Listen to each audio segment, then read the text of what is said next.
మంత్రి కొండా సురేఖ నివాసం వద్ద అర్ధరాత్రి హై డ్రామా జరిగింది. హైదరాబాద్ గాయత్రి హిల్స్ లోని సురేఖ నివాసంలో ఆమె మాజీ ఓఎస్డీ సుమంత్ ఉన్నారన్న సమాచారంతో టాస్క్ ఫోర్స్ పోలీసులు మఫ్టీలో అక్కడికి వెళ్లారు. సుమంత్పై వచ్చిన ఫిర్యాదుల నేపథ్యంలో అతడిని అదుపులోకి తీసుకునేందుకు వచ్చారు. గుర్తు తెలియని వ్యక్తులు కావడంతో సురేఖ కుమార్తె సుస్మిత కిందకు వచ్చి మీరెవరంటూ ప్రశ్నించారు. తాము పోలీసులం సుమంత్ను అదుపులోకి తీసుకునేందుకు వచ్చామని చెప్పగా ఆమె తాను ఇంట్లోకి అనుమతించబోనంటూ కరాఖండిగా చెప్పారు. ఏ కారణంతో అరెస్టు చేయాలనుకుంటున్నారో చెప్పాలంటూ పోలీసులతో వాగ్వాదానికి దిగారు. ఈలోగా ఇంట్లో ఉన్న మంత్రి సురేఖ, సుమంత్ బయటకు వచ్చి ఒకే కారులో వెళ్లిపోయారు.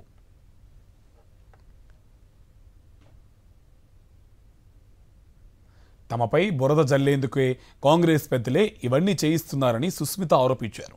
తన తల్లిదండ్రులనే లక్ష్యంగా చేసుకుని కుట్రలు పన్నుతున్నారని ఆరోపించారు. బీసీలకు ప్రాధాన్యం ఇవ్వాలని రాహుల్ గాంధీ అంటుంటే రాష్ట్రంలోని కాంగ్రెస్ పెద్దలు తమను తొక్కేస్తున్నారని అన్నారు. వాస్తవానికి సుమంత్ను అడ్డం పెట్టుకుని తన తల్లిని అరెస్ట్ చేసేందుకు మహిళా పోలీసులు వచ్చారని ఆమె ఆరోపించారు. వరుసగా తప్పులు చేస్తున్న బీఆర్ఎస్ నాయకులను వదిలి తమపై పడుతున్నారని విమర్శించారు.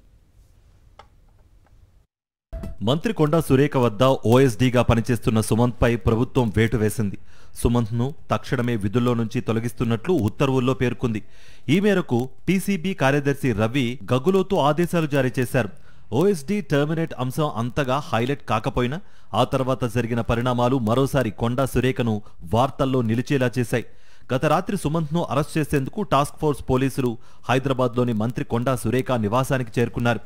ఈ నేపథ్యంలోనే పోలీసులతో మంత్రి కొండా సురేఖ కుమార్తె సుస్మితా పటేల్ వాగ్వాదానికి దిగారు. సుమంత్ను ఎలా అరెస్ట్ చేస్తారని ప్రశ్నించారు. ఏ కారణంతో అరెస్ట్ చేస్తున్నారని చెప్పాలంటూ పోలీసులను నిలదీశారు. దీంతో కొండా సురేఖ ఇంటి ముందు హై డ్రామా నెలకొంది. ఈ నేపథ్యంలోనే సుస్మితా పటేల్ కీలక వ్యాఖ్యలు చేశారు. రాహుల్ గాంధీ బీసీల అభ్యున్నతి కోసం ఆలోచనలు చేస్తుంటే రాష్ట్రంలో మాత్రం బీసీలను తొక్కాలని చూస్తున్నారని పలువురు ప్రభుత్వ పెద్దలపై విమర్శలు గుప్పించారు. తన తల్లిని టార్గెట్ చేశారంటూ హాట్ కామెంట్స్ చేశారు సుస్మితా పటేల్. మా అమ్మగారిని టార్గెట్ చేస్తున్నారు కదండి. బీసీలు అనే రాహుల్ గాంధీ అరుస్తుంటే ఇక్కడ రెడ్లందరూ కలిసి బీసీలను మమ్మల్ని తొక్కుతున్నారు కదా.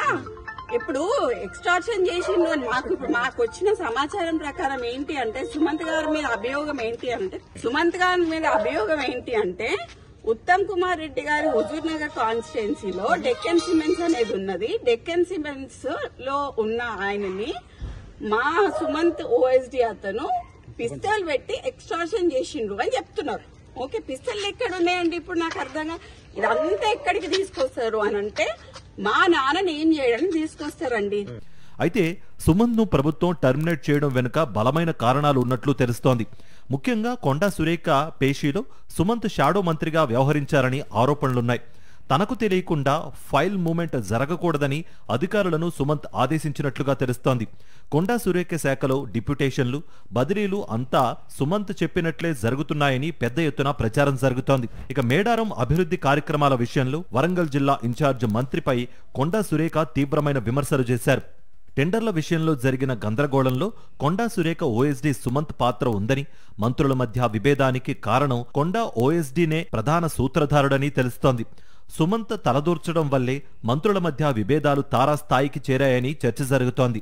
అన్నింటికంటే ముఖ్యంగా ఓ సిమెంట్ ఫ్యాక్టరీ వ్యవహారంలో సుమంత్ ఇన్వాల్వ్ అయ్యాడని, దీంతో ముఖ్యమంత్రికి మంత్రి ఉత్తమ్ ఫిర్యాదు చేశారని, అందుకే తన ఓఎస్డీ విధుల నుంచి తప్పించారని కొండా సురేఖ ఆరోపిస్తున్నారు. ఉత్తమ్ కుమార్ రెడ్డి గారు వాడి మీద పిటిషన్ డక్కన్ సిమెంట్స్ అని అసలు మంత్రి కొండా సురేఖకు సమాచారం ఇవ్వకుండానే ఓఎస్డీని తొలగించారన్న చర్చ ఆమె పేషీలోనే జరుగుతోంది. మరి ఈ విషయంపై రాబోయే రోజుల్లో మంత్రి కొండా సురేఖ ఏ రకంగా స్పందిస్తారో, ప్రభుత్వం నుంచి ప్రతిస్పందన ఎలా ఉంటుందో వేచి చూడాలి.